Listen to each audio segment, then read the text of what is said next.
Hello, UCCS alumni and friends. We're so happy to be here today with you with our newest installment of 5 Things You Need to Know, where we bring you UCCS faculty and staff to talk about the great things that are happening on campus now. My name is Joanna Bean. I am Director of Alumni Relations in the Annual Fund at UCCS. And with me today, I'm very excited about is Caitlin Lowans, Artistic Director of Theatreworks at UCCS. So let me get just a few quick housekeeping things out of the way. As I mentioned, this is our latest 5 Things You Need to Know. Watch your email for future ones, and we do have the other ones housed on our website, our alumni website. And a reminder that we will take questions after we walk through our 5 things you need to know from Caitlin. So feel free to put questions in the chat as the conversation continues. And with no further ado, we'll get started. I'll leave Caitlin to introduce herself a little more. She came to us most recently from Northwestern University in Chicago. And I think like many of you, I can say that I am very much missing the Ed Center, missing Theatreworks, missing live art in any form. I look back now at Around the World in 80 Days as if it was a really long time ago, and it really wasn't that long ago. But I do miss walking to the Ed Center. I miss walking into the Dusty Lou and finding my seat and experiencing all that the arts brings to my life and brings to all of our lives. So I wonder, Caitlin, let's start with question number 1, if you're ready. Sure. Happy to start.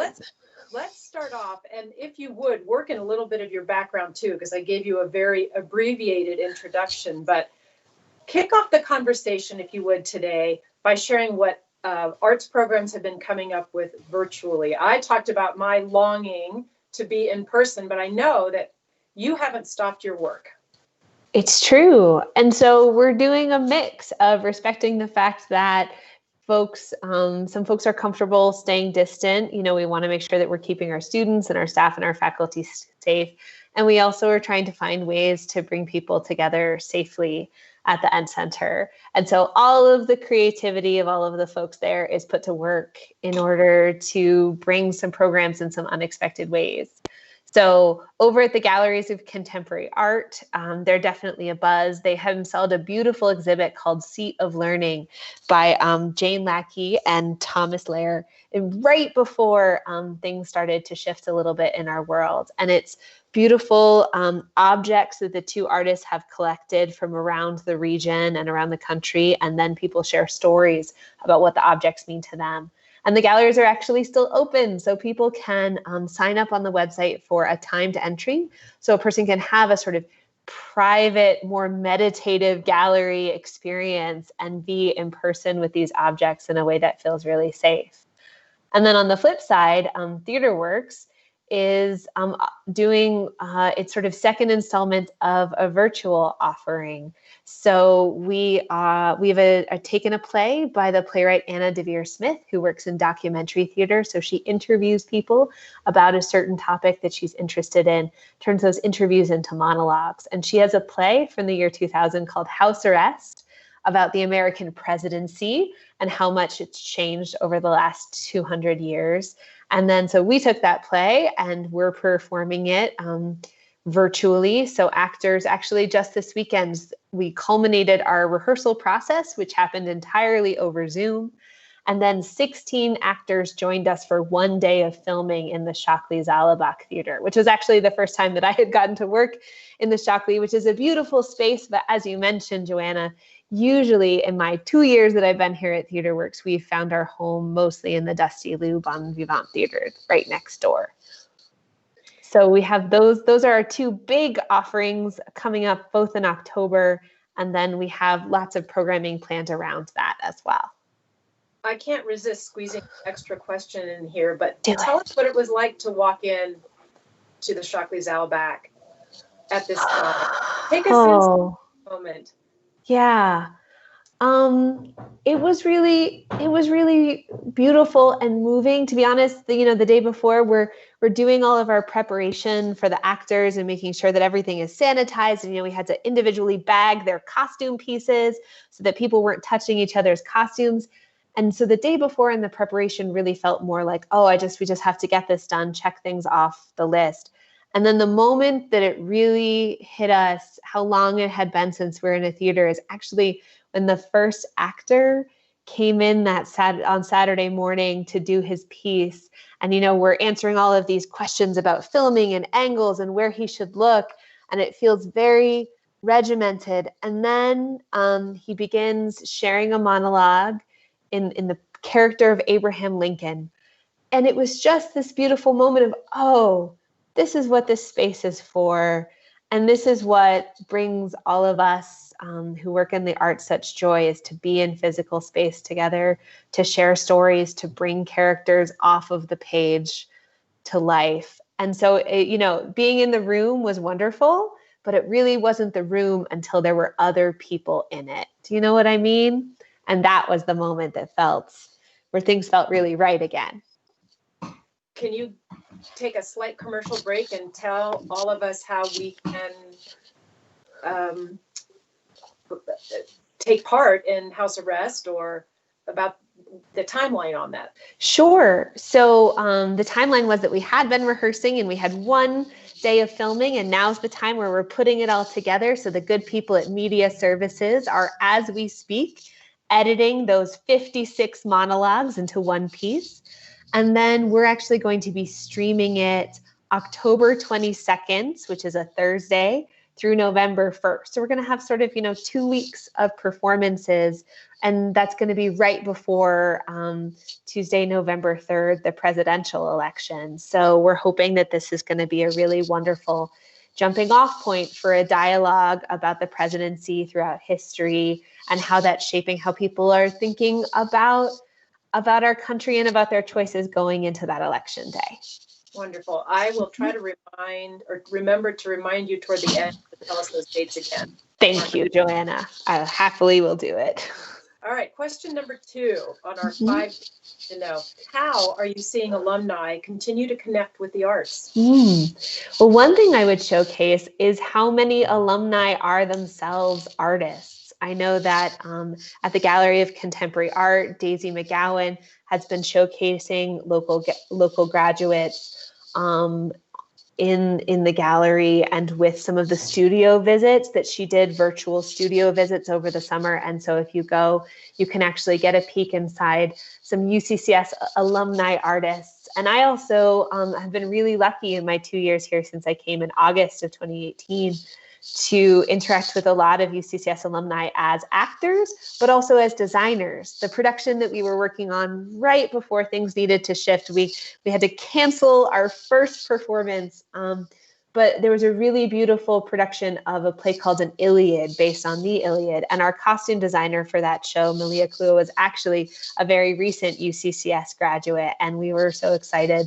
to get to showcase her work as a designer. And then, of course, having alumni in the audience and coming to the End Center and seeing the way that the arts have grown at the university has been really inspiring to get to hear their stories of moving from, up at Dwyer Hall through to University Hall and now transitioning to the End Center.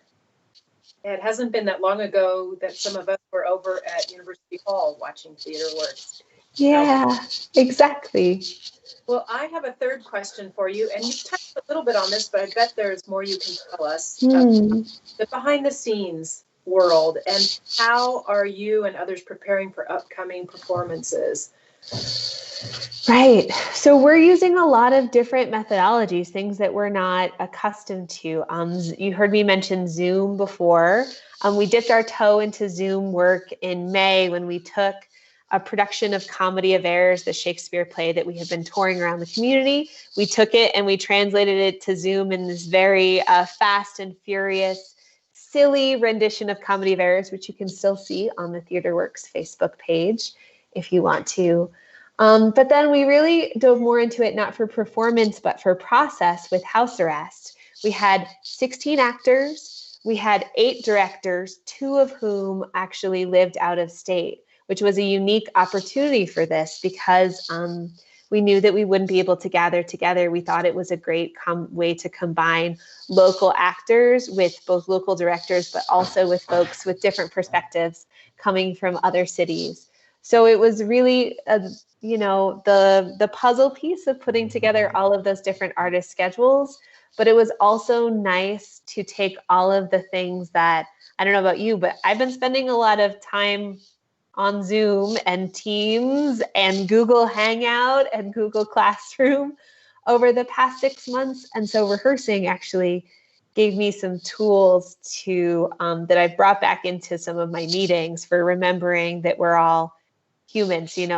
With a Teams meeting, sometimes I might not remember to say hello to everyone and how are you, and check in about how they're doing as a person before we dive right into the work. But with rehearsal, you want to start from a nice open perspective. So whether that's a little ritual of saying, hi, how are you? A little ritual of breathing together, even if you're not literally together. Some of these good habits of building connection in a Zoom rehearsal, I'm working on bringing back to the rest of my life as I try and connect over virtual spaces like this one. The humanity and humaneness of the arts thrives and is resilient in this time, from what you described. Yeah. I mean, I think when I think about theater, so often I have thought of it in terms of shared space and shared time. And I've always thought that space needs to be physical.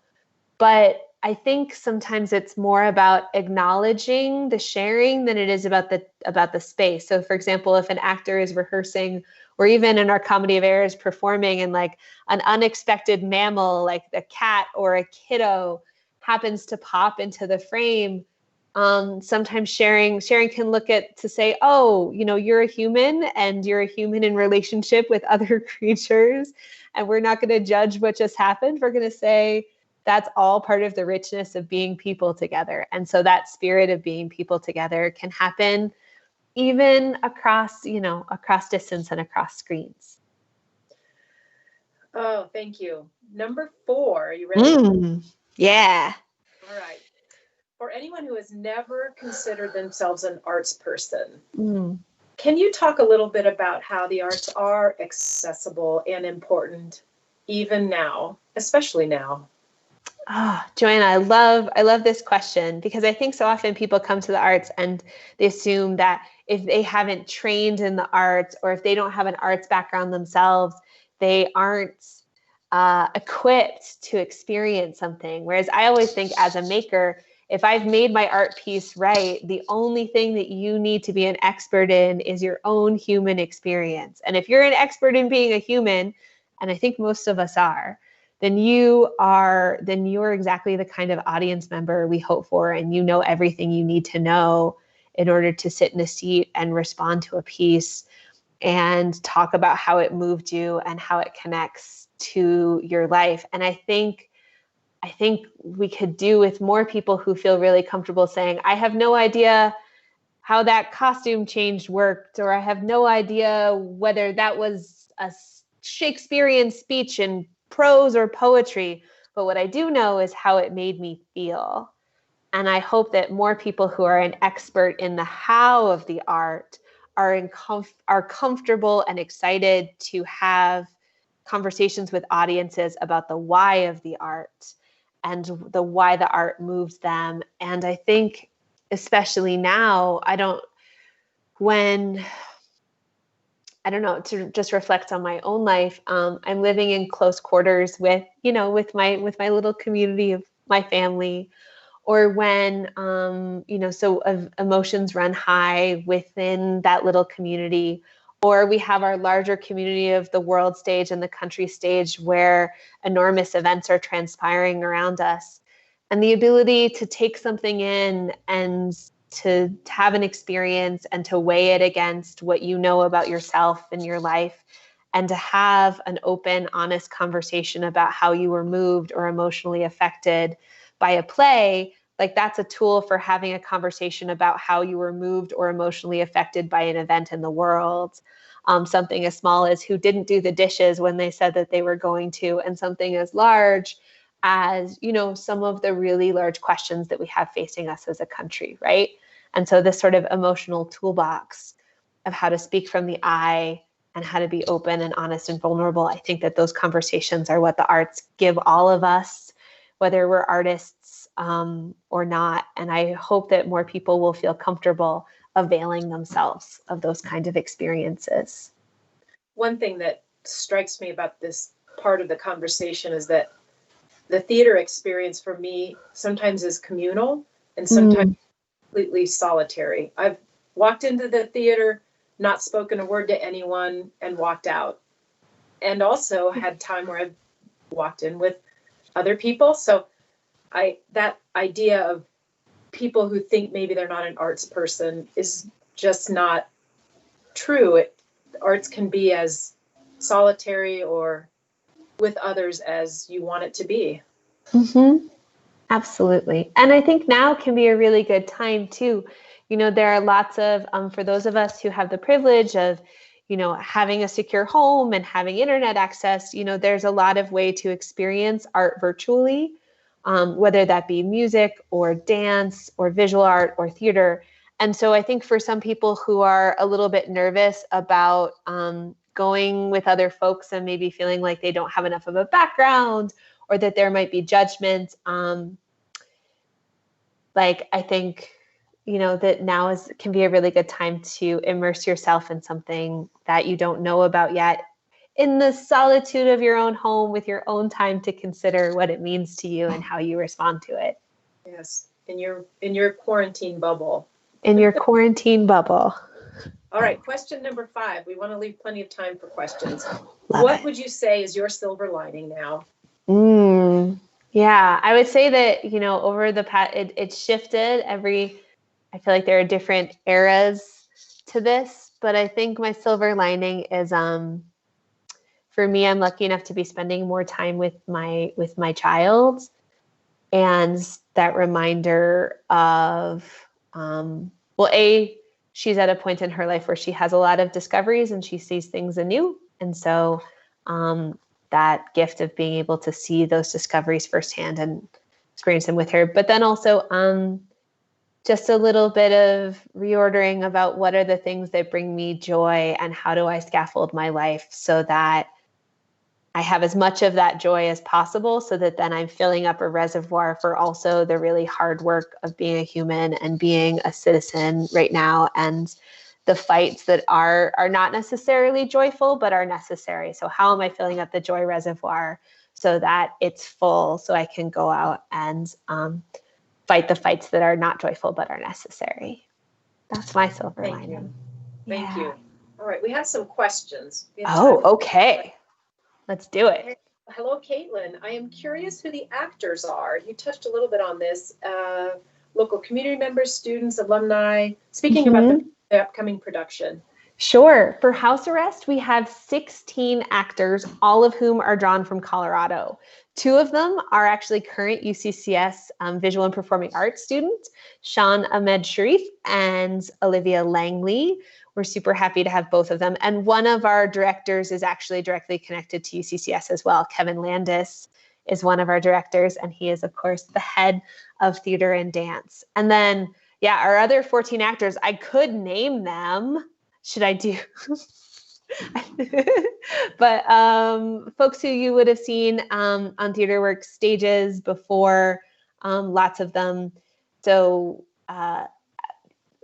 we have Steve Emily, who is recently in our production of the Scottish play, Kayla Roquemore, who recently directed White, which is premiering virtually at the Springs Ensemble Theater. Desiree Myers is in that production of White. Cherish Evans, who is in our production of Little Shop of Horrors, is in it. Jane Fromey, Amy Brooks, Jonathan Marcantoni.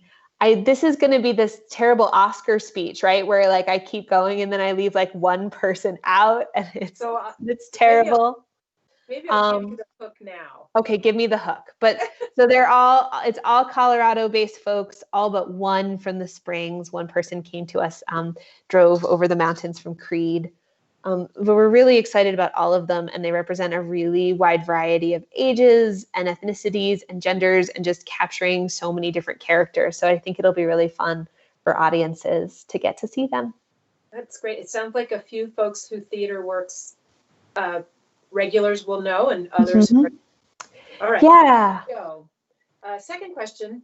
What are you most excited to bring to the UCCS community virtually in the near future beyond house arrest? What am I most excited to bring to the UCCS community virtually?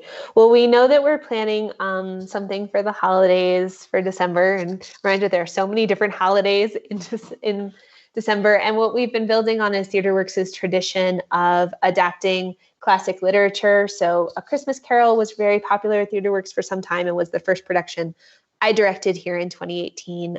Murray Ross, the founder's adaptation. Then we did Around the World in 80 Days, and we were planning to do Little Women. So what we're planning this holiday season, still in the works, is to take some stories, some classic holiday stories from many different holiday traditions, and adapt them for a virtual medium, whether that's going to be a radio play, or we're also looking at shadow puppetry and this wonderful Victorian tradition called toy theater. So we're looking at a couple of different modes of storytelling, and we might mix them all in, because the great thing about virtual is that you can have little bits pulling from lots of different traditions. So that's what we're excited about for the holidays. And then beyond that in 2021, still in the works. Great. All right, let's do one more question and then we'll wrap up here. Great. You talked about the current work you're doing on house arrest seems like a timely selection. Mm-hmm. What is your typical process for selecting plays or other works for your season? Oh, what a wonderful question. And so our typical process, it actually starts much earlier. So usually we're looking at plays a year out, maybe even if we're doing our job correctly, a year and a half out, which is why actually to talk about the house arrest process as a gift is a little bit, it's complicated, right? But one of the things that was lovely about it is to select a play in August and then be sharing it in October. Usually that sort of 2-month turnaround would be overwhelming. But because of the virtual medium and because we're sort of project by project, we could say, what is a conversation that really needs to happen right now? Whereas for a more traditional season, we'd be planning a year and a half out, just reading as much work as possible, trying to keep abreast of what are sort of is happening nationally, but also what are the conversations that it seems like Colorado Springs would really love to have. Having a mix of perspectives, so having making sure to have a breadth of gender representation in terms of the characters and the authors, a breadth of racial and cultural stories so that we're representing many different perspectives. I like to think of theater as both a mirror where people see themselves and a window through which they see the lives of others. So making sure that we have as many mirrors and windows into different lives as possible. You know, what suits the local acting population. And then every once in a while, you know, we have a little bit of tension because there are multiple other theaters in town. And so sometimes we'll get scooped by the Fine Arts Center. Although they've been, you know, the artistic director there, he and I talk to each other. So we're making sure that we're able to offer sort of multiplicity of voices and aesthetics to Colorado Springs. But yeah, I can tell you that the 2021-2022 season has a lot of really beautiful plays that we had planned for this year. And so I'm hoping that folks will be just as excited by some of those stories like Little Women and Aubergine as they would have been this year. Well, I can speak for myself and say I'm excited to get back into person, but I'm also excited about house arrest. So remind us of the dates again, please. Yes. Thank you for being here and spending time with the UCCS community, and share with us any parting thoughts you have before we wrap up. Sure. Dates and parting thoughts. House arrest dates: Thursday, October 22nd through Sunday, November 1st. And I suppose my parting thoughts are just a thank you to the UCCS community. You know, if folks had gotten to see the joy on the actors' faces and the many excited emails and text messages we received after that Saturday filming where people just said, this day is good for the soul. This day filled me up. And just a reminder that the things that bring us joy are still there, and how we can all carve out the space for each other to return to those things. Yeah. Thank you so much, Joanna. Thank you, Caitlin. We'll see you soon.